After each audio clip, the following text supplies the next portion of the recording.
Welcome back. Once again, I'm Greg Brzozowski, and I'm joined by resident sports history buffs Nick Kurtz and Matt Curry.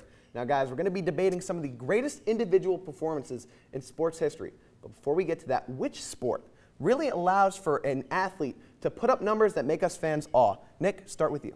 Greg, that sport is the NBA, basketball.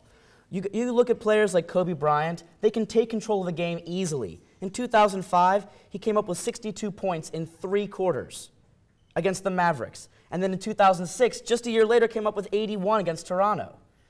It's unbelievable how easy it is for one player to just get every single possession and try to score. Well, that's just ball hogging. My sport is football. Think about it. Peyton Manning, one of the greatest quarterbacks ever, can dominate a team, can take over a game.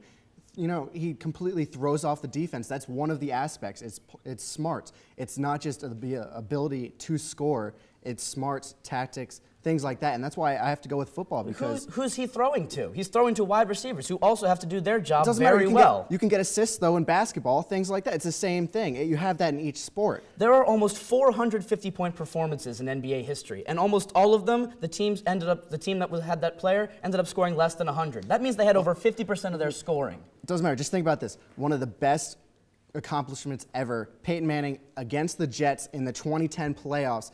He was the one who took over that game, dominated, sent them to that Super Bowl. You know what, Matt, you're making some very good points, but football's too much of a team game for me to give it to you. I have to give it to basketball just because there's so much fewer people out there on the field. Now, both of us, all of us all know that sports can be incredibly inspirational as well as athletes rise to the occasion when it seems darkest. So, Matt, what is the most inspirational single-hand performance of all time? It's got to be Brett Favre the day after his father passed away against the Raiders. Think about it, 399 yards, 4 touchdowns in a 41-7 victory. Also, this had playoff implications down the road. It was a very important game.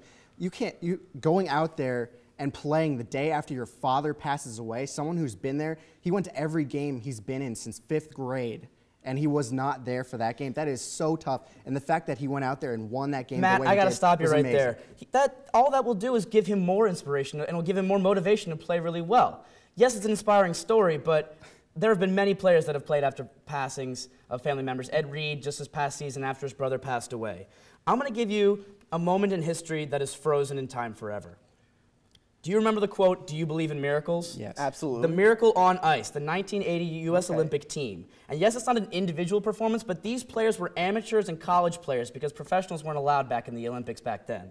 You had players that were no names. Nobody had ever heard of them against the Russian team, or the Soviet Union team at the time.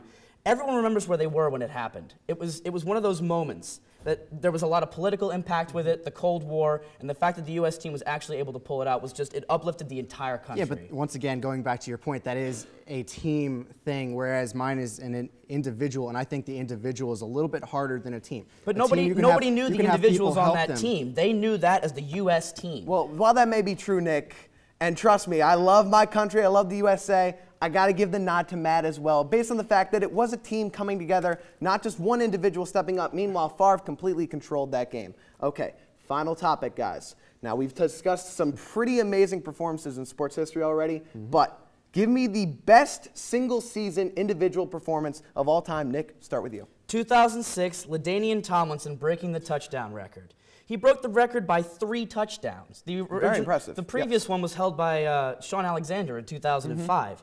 Not only did he have 31 touchdowns, but he had 3 receiving and 2 passing included in those.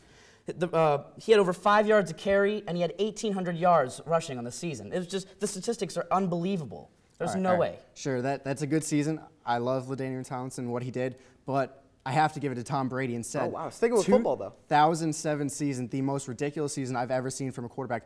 50 touchdowns, 56 if you count the playoffs, 20 in 1 month, 4 games of 5+ touchdowns with no interceptions to go along with that, plus 42 in the touchdown to interception ratio, and he had the second highest quarterback rating of all time at 117.2. Matt. I mean, this is something he took over the game. He did everything. You're going with another quarterback when a quarterback isn't another individual performance. He has to work with an entire team. Yeah, but they have the Tomlinson blockers. You have the line. You have everything. Look, guys, does not have to carry there's it. no arguing your points. Both of them are incredible. I personally have to give the nod to the Big O, Oscar Robinson, for posting the only triple-double season in NBA history. No one else has ever done it. But, guys, both incredible performances on your part as well. Time for us to take a quick break, but coming up next, Joey and our resident experts will be looking ahead to break down what's in future for the NBA. Stay tuned.